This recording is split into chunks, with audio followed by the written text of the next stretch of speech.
Maya pa oras ka balen. Kayan tabing mabilog ang pwersa ng GNN TV 44, mabiyela rin makapanahon at lokal istorya dapat yung abalo, kapamilatan ng garantisado, kumpleto ang pambalansing informasyon. O rin po rin balitang may kalap ngayon Biyernes, July 18, 2025. Yaku po ay Benny Ginto at iti ing News Force, Pampanga. Balaw sing pamamye kebaluan dikil king VAWC ning bayong konsehal ng Ciudad Angeles ay Attorney Giselle Dayrit. Ay ni report ng Patricia Mamangon. Balawos ing masigasiga advokasya ng Angeles City Councilor Attorney Giselle Dayrit king pamanyulong, king karapatan at proteksyon dareng kebabaynan at kayanakan king syudad. Nagsilbiyang guest speaker i-Councilor Dayrit king seminar Dikil King Violence Against Women and Children o VAUC keti king Jose P. Dizon Elementary School king Barangay Pandan. Bilang dating pulis, abogado at ngeni meto nga public servant, dinake ng Dayrit ing ulaga ning kebalwan king batas para kareng inda at anak bang a proteksyonan lareti laban king nanumang klase ning pamanabuso. Kabataan. Kaya po ganito, nagsispread po tayo ng awareness. Para alam nyo, pag ganito pala, naaabuso na ako. Minsan po kasi hindi nyo alam.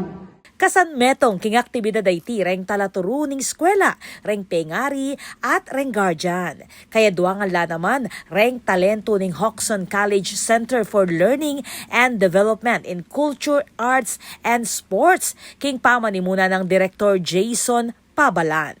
Parang palito ka sa mga lalaki, ha? Diba binibigyan naman kita ng pera? Ha? Tapos ko yung gusto mong gawin? Ha? Metong kareng prioridad at advokasyang tututukan ng Dayrit ing kapakananing pamilya, ing pakamal kareng kebabaynan at ing pamaglingap kareng kayanakan. Ako po, Patricia Mamangon para King News Force, Pampanga. Balitang tutuking balen, susunod. Meto nga CPR awareness campaign ing penimunan dareng Rotary Clubs ing Pampanga. Ay ning balita. Pesinayan niya ngayon July 17 in Cardiopulmonary Resuscitation Awareness Campaign King Social Hall ning University of the Assumption o UA.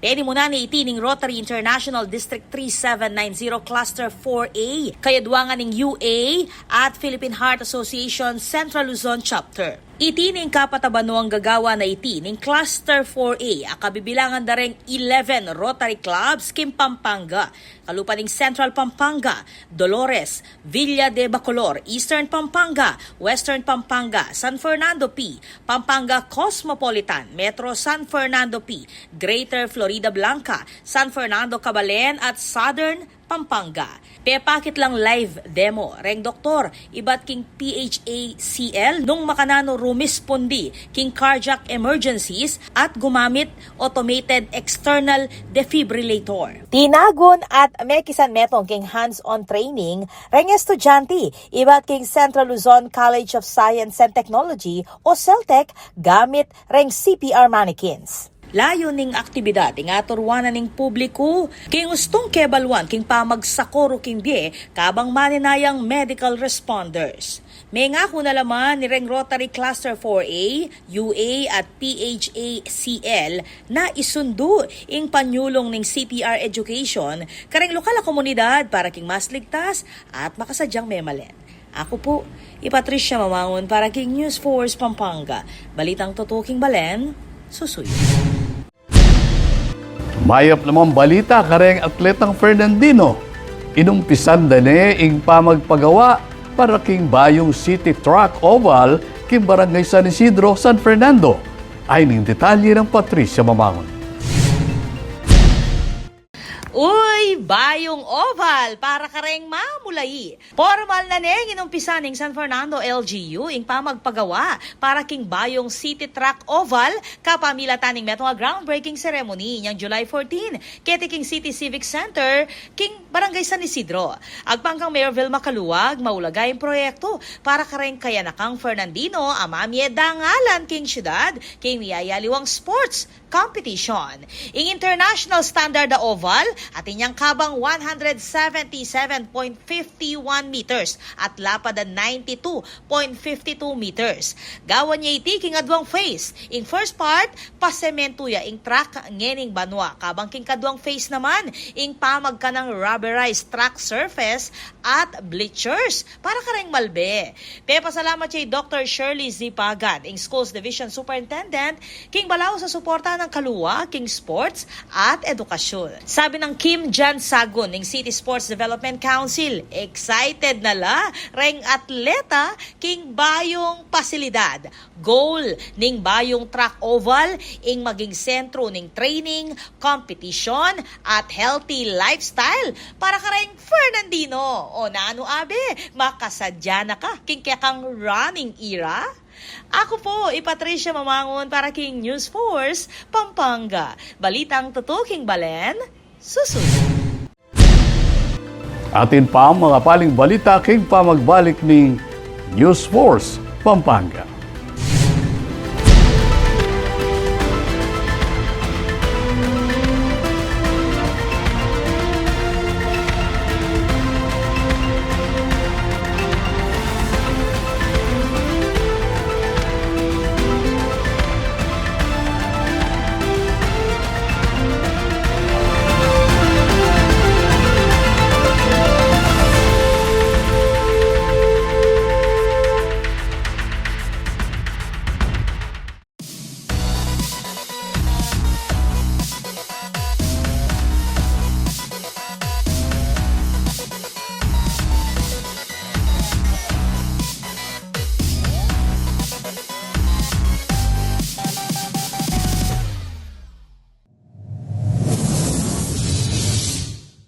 Panandamaning El Nino.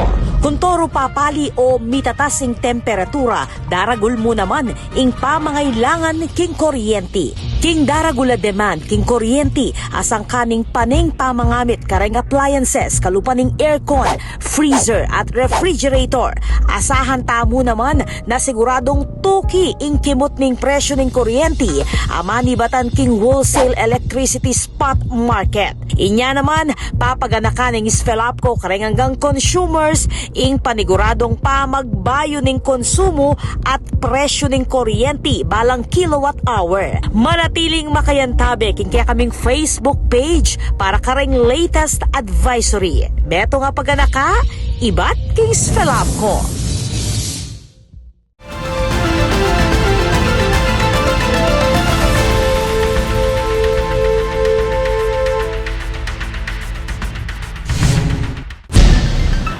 Deni pa rin balitang dapat tamong tutukan. King Siyudad San Fernando, lalam ning liderato ng Mayor Vilma Kaluwag, binuuyeng technical working group king pamagbuong Rainbow House para kareng Golden Gaze. Ay ning report ng Patricia Mamangon. Formal neng binuong Mayor Vilma Kaluwag ing meto nga Technical Working Group o TWG bang pamuntukan ing pamagbuo ning Rainbow House for the Golden Gaze. Meto nga inisyatiba alayong mamyeligtas at apanaligang pasilidad para kareng senior citizens a miyembro ning LGBTQIA+ community king San Fernando. Makasulat king Executive Order number CMO 2025-038 ing mandato, miyembro at schedule ning meeting ng TWG. Target ning grupo ing area ning preparatory phase iba July hanggang October 2025 at ing pamuklata operasyon ibat king December 2025 hanggang April 2026.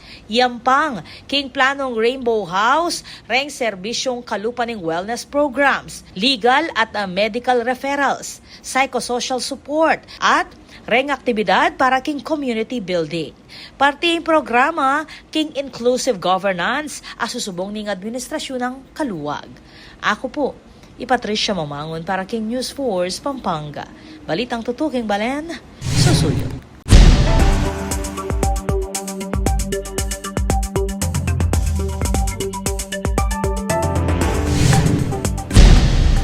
Kaya katamong pakibaluan ng bilining panahon king lalawigan, kilob ning 24 oras.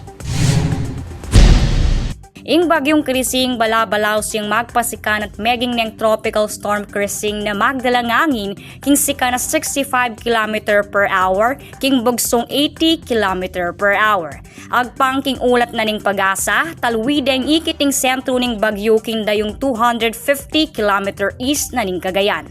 Ating sentro ning bagyo ay atsuya pamuring king karagatan, uning ing kayang katawan mamapekto na king maragula parti ning bansa.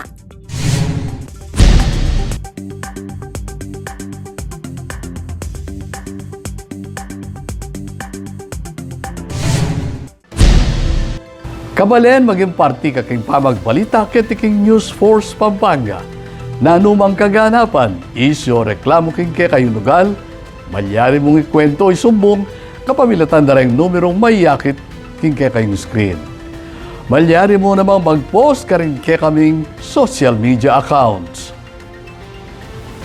Panalakaran ng News and Public Affairs Team ng GNN TV 44, ingadinan kayong mata sa kalidad ng lokal na pamagbalita bilang panatang serbisyo karing sablang Kapampangan. I'll venue lang and imbiernis, remekala pa istorya, ketiking probinsya. Yaku po Benny Ginto at ini ing News Force Pampanga. Balitang tutu, kay Balen, susuyo.